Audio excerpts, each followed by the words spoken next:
Right. Hey, for this Fortress Feud, we've got a kind of different strategy going on than what we've done in the past, and I think it's going to work pretty effectively. I've already talked it over with some of the other leaders and vice leaders, and seems like pretty good strategy. Essentially, what we're going to do is we're going to start off with lead teams that are going to rush out and take as many points as possible along these different paths. We're going to divide up into 5 different teams, and uh, once the lead guy gets going, he's going to signal the rest of the team to fall in behind them so that they are the first one to strike each point.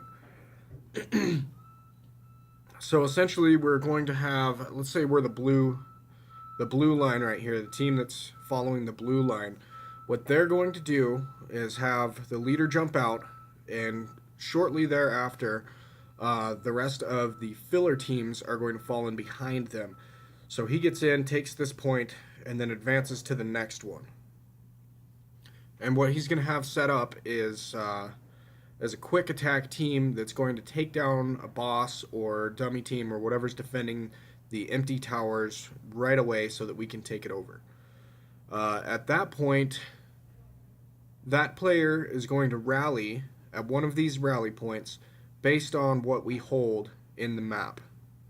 So if you're blue team, you're going to blitz up to here, and the blue team is going to fill and hold this position with small teams.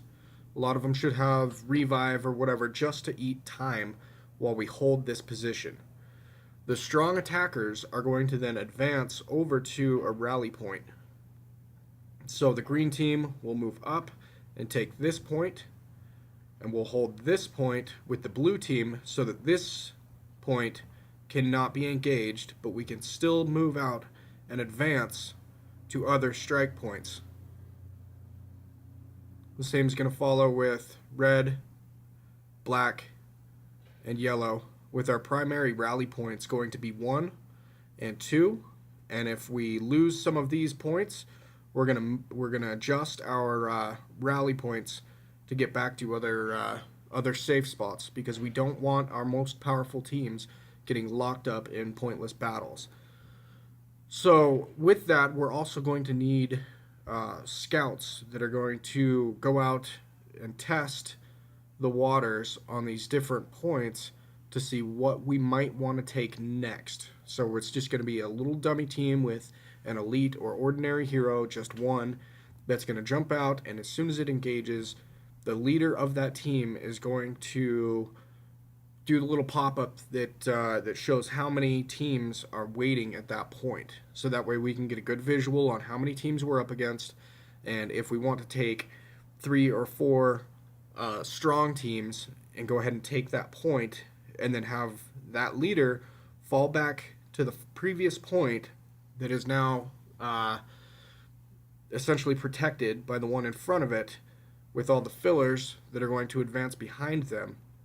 And that can become another rally point that is safe for us to gather, regroup, and advance at another point.